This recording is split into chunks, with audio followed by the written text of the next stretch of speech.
Hi guys, कैसे हो आप सब। आज का वीडियो होने वाला है बहुत ही खास, क्योंकि आज का वीडियो है उन बच्चों के लिए जिन बच्चों के मार्क्स आते हैं फिजिक्स में 10, 20, 30, 40, मतलब 100 क्रॉस कभी कर ही नहीं पाए नीट में, या फिर वो ज़्यादा मार्क्स लेके आना चाहता है बट उसके आ नहीं रहे हैं।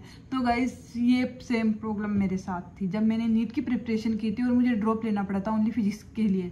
तो गाइस आज मैं आपको बताती हूँ कि कैसे मैंने अपनी फिजिक्स इतनी स्ट्रॉन्ग बनाई थी कि मेरे मार्क्स आए थे 0 से लेके 175। मतलब मेरे फर्स्ट ड्रॉप में इतने ही शायद 28-27 नंबर थे, सेकंड ड्रॉप में मेरे आए थे 175। गाइस मैं ऐसे सोचती थी कि मेरे मार्क्स, मैं ऐसे कि फिजिक्स पढ़ना ही ना पड़े। फिजिक्स मेरे को समझ में आती नहीं थी, और जब किसी से पूछते हैं, जब कोई तैयारी करना चाहता है बच्चा बहुत जी जान लगा के और वो पढ़ना चाहता है बट उसे समझ नहीं आती, वो फिजिक्स को टाइम भी देता है, वो पढ़ता भी है फिजिक्स पर उसको समझ नहीं आती, तो वो टीचर के पास जाता है या फिर किसी और के पास जाता है, वो पूछता है कि फिजिक्स कैसे करे। तो सबका यही होता है कि कॉन्सेप्ट क्लियर करो।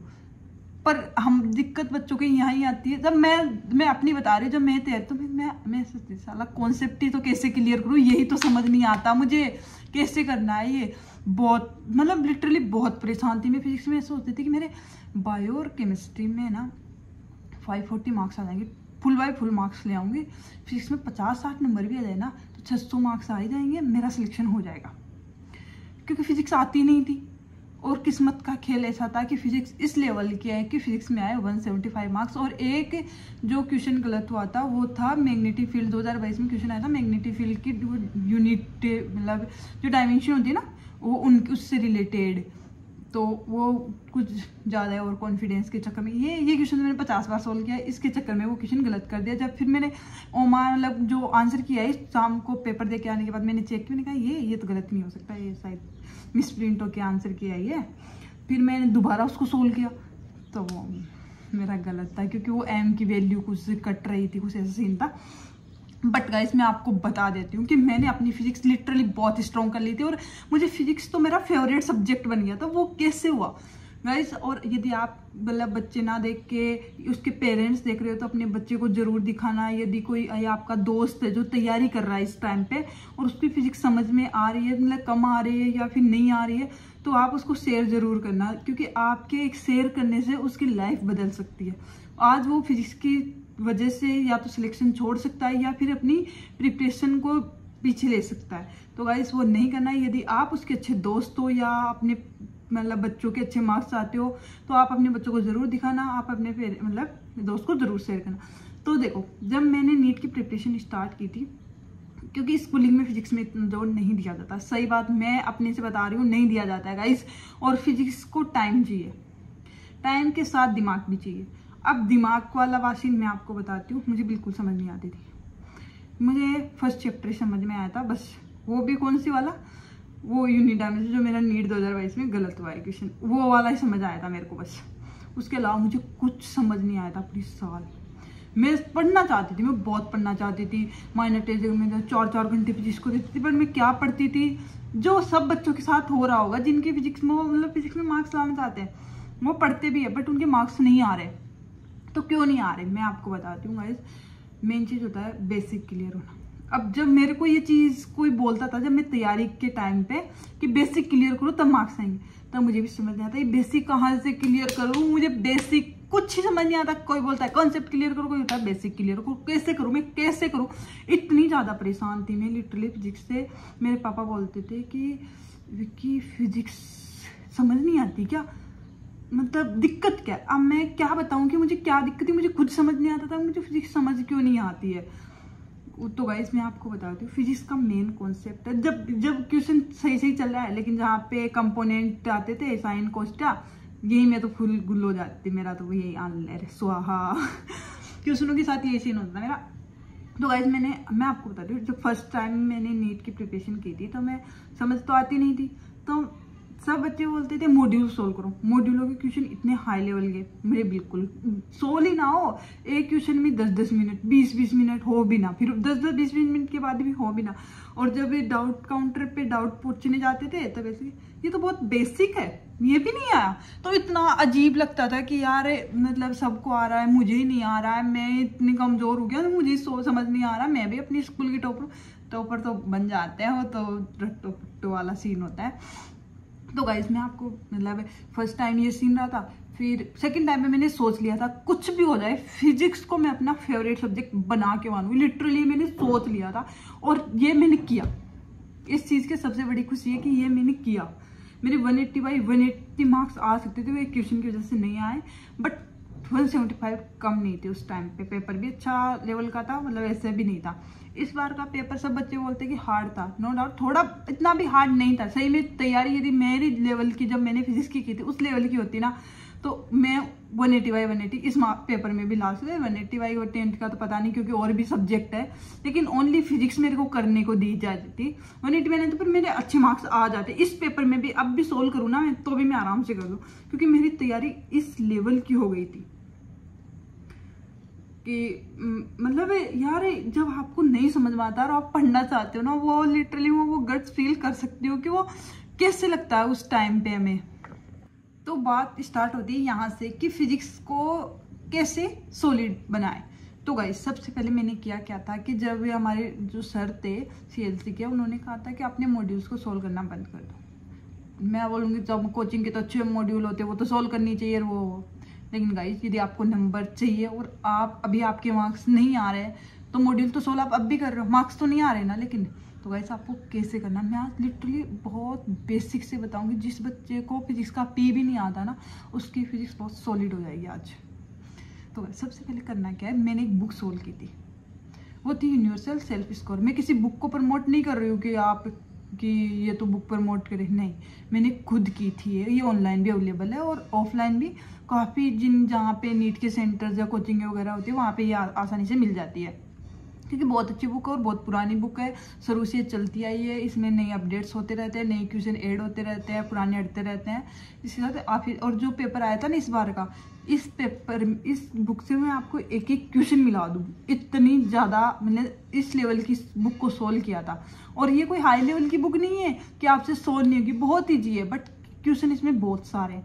एक ही कॉन्सेप्ट के 2-3 क्वेश्चन मिल जाएंगे। यदि आप एक क्वेश्चन के 2-3 कॉन्सेप्ट एक ही बुक में कर लोगे तो जब नीट का एग्जाम होगा ना, उस टाइम पे आपका टाइम बचेगा और आपके कॉन्सेप्ट क्लियर होंगे, तो एक्यूरेसी रहेगी।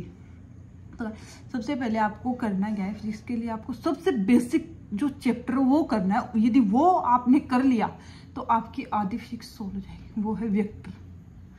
फर्स्ट चैप्टर आपको करना है वेक्टर। या तो आपको कोई कोचिंग में पढ़ाए उनसे पढ़ लो अच्छे से, उसके क्वेश्चन लगाओ। जब तक पूरा अच्छे से समझ नहीं आया ना, इस चैप्टर को छोड़ना मत, क्योंकि ये जब चैप्टर सोल्व हो जाता है ना, फिजिक्स आधी सोल्व हो जाती है। ये दिमाग में घुसा लेना आपने। बहुत इजी चैप्टर है, बहुत इजी चैप्टर है। इजी चैप्टर जब समझ में आ जाए तब, ऐसे नहीं है। ऐसे तो बस थ्योरी तो इसकी कुछ नहीं है, थ्योरी में इसके बारे में कुछ खास है नहीं इसकी थ्योरी, बट हर क्वेश्चन में कहीं ना कहीं वेक्टर का क्वेश्चन अटक ही जाता है। यदि आप क्वेश्चन सोल्व करो, वेक्टर का क्वेश्चन आ गया, आप छोड़ना पड़ जाएगा आपको उस क्वेश्चन को, क्योंकि ये छोटा टॉपिक है, ये हर चैप्टर में घुसा रहता है। तो सबसे पहले आपको वेक्टर क्लियर करना। आपको कहीं से भी समझ में नहीं आ रहा तो यूट्यूब पे वेक्टर के लेक्चर ले लो, बढ़िया नोट्स बनाओ और उसको रिवाइज करो और क्वेश्चन सोल्व करो उसके। जब तक वेक्टर पूरा दिमाग में ना बैठ जाए, NLM वाला चैप्टर या 1D 2D वाला चैप्टर नहीं उठाना है, क्योंकि 1D 2D NLM सब में फिर वेक्टर लगेगा आपका, क्योंकि सीधा सा ब्लॉक जा रहे हैं, कंपोनेंट बनाने पड़ेंगे, कौन सा फोर्स किस साइड लग रहा है, कितना फोर्स लग रहा है। उसके लिए आपको वेक्टर का होना मतलब आपको आना बहुत ज़्यादा ज़रूरी है। वेक्टर यदि आप कर लोगे, सीधा सा कॉन्सेप्ट है रोटेशन वगैरह या NLM के 1D 2D कई बच्चों को, बहुत ज़्यादा बच्चों को समझ नहीं आती है, क्योंकि उनको क्यों नहीं समझ, क्योंकि उनका वेक्टर ही सॉलिड नहीं होता। मतलब आप यदि आपको मैग्नेटिज्म आ गई या फिर मैग्नेटिक फील्ड आ गया तो इलेक्ट्रिक फील्ड आराम से आ जाएगा। मतलब आपस में एक इंटरकनेक्टेड फिजिक्स है। एक यदि आपने वेक्टर कर लिया, बहुत टॉपिक क्लियर हो जाएंगे आपके। वेक्टर करने के बाद आप 1D 2D करना, या 1D करनी 1D 2D बाद NLM करना, ये फिर और NLM के बाद सर्कुलर मोशन वाला जो चैप्टर था वो कर लेना। ये 5 टॉपिक आप अच्छे से विद क्वेश्चन कर लोगे ना, आपकी फिजिक्स सॉलिड होने से कोई नहीं रोक सकता। क्योंकि यदि ये टॉपिक सोल्व हो जाए, आप में कॉन्फिडेंस आ जाएगा। कॉन्फिडेंस का एक खेल है फिजिक्स। क्वेश्चन सोल्व होंगे तो आपके मार्क्स आएंगे तो आपका कॉन्फिडेंस बूस्टअप होगा, कॉन्फिडेंस बूस्टअप होगा तो आप अगले चैप्टर को अच्छे से पढ़ पाओगे। तो सबसे पहले वेक्टर आपको बेसिक से क्लियर करना है। मैं इतना वेक्टर पे जोर क्यों दे रही हूँ यार, मतलब जब आपको फिजिक्स आप पढ़ना चाहते हो बट आपको समझ नहीं आती है, आप चाहते हो कि मेरे मार्क्स आए बट आपके नहीं आते हैं, आपके फिजिक्स केमिस्ट्री में अच्छे मार्क्स आ जाते हैं, आप फिजिक्स को ज़्यादा टाइम दे रहे हो फिर भी मार्क्स नहीं आ रहे हैं, तो उसके लिए करना क्या है, आपको एक बुक मंगवा लेनी है, यूनिवर्सल सेल्फ स्कोरर। ये ऑनलाइन भी अवेलेबल है, ऑफलाइन भी, मैंने आपको बता ही दिया। तो आप ये बुक मंगवा लेना, लेक्चर ले लेना कहीं से भी, वेक्टर के लेक्चर ले लेना, वेक्टर अच्छे से उससे बुक से सोल्व कर लेना। क्योंकि मैंने जहाँ अपनी जो कमजोर नस थी वो पकड़ी थी, वो वेक्टर ही थी। जब वेक्टर नहीं आते किसी बच्चे को, और बहुत जिन बच्चों की फिजिक्स कमजोर है, 99 बच्चों को अच्छे से वेक्टर नहीं आते होंगे, इसलिए उनकी फिजिक्स कमजोर है। तो आप वेक्टर कर लेना, उसके बाद आप जो मैंने 4 टॉपिक उसके बाद बताया वो टॉपिक लेना, उसके बाद फिजिक्स भी फिर भी आपकी कमजोर है तो मैं 100% श्योर हूँ कि आपकी फिजिक्स वीक नहीं है, आपका भ्रम है ये। और पहले तो ये फिजिक्स हार्ड है ये कहना बंद करो, फिजिक्स बहुत ईजी है, आप वेक्टर सोल्व कर लो। आप 7 दिन एक फिजिक्स को छोड़ के आप वेक्टर को दे दो, 7 दिन उसमें आप फिजिक्स के क्वेश्चन सोल्व करो 3-4 बार, मतलब 3-4 बार नहीं, मतलब 3-4 दिन तक क्वेश्चन सोल्व करो और 2-3 दिन तक लेक्चर ले लो। उसके ज़्यादा बड़ा चैप्टर भी नहीं है, बहुत छोटा चैप्टर है, वो सोल्व कर लो, आपकी फिजिक्स बहुत सॉलिड रहेगी। और मतलब मैंने अपने टाइम पे यही किया था कि यूनिवर्सल बुक में 50 बुक सोल्व नहीं करती थी फिजिक्स के। कोचिंगों में मॉड्यूलों के सीन चलते थे कि मॉड्यूल सोल्व करते हैं, बच्चों के मार्क्स भी आ रहे हैं, मेरे भी मार्क्स आते, मैंने वो ओनली वो एक बुक सोल्व की थी। जब नीट की लास्ट टाइम पे जब क्वेश्चन सोल्व करती थी तब भी मैं उसी से सोल्व करती थी। आप 50 बुक पढ़ने के बजाय एक बुक को 50 बार पढ़ो, ये बहुत ज़्यादा बेनिफिशियल रहेगा आपके लिए। यदि आप यूनिवर्सल कर रहे हो, मैं एक बुक को प्रमोट नहीं कर रही हूँ यार, ये मतलब मेरी इंटरनल फीलिंग है कि मैंने कैसे अपनी फिजिक्स को स्ट्रॉन्ग बनाया था।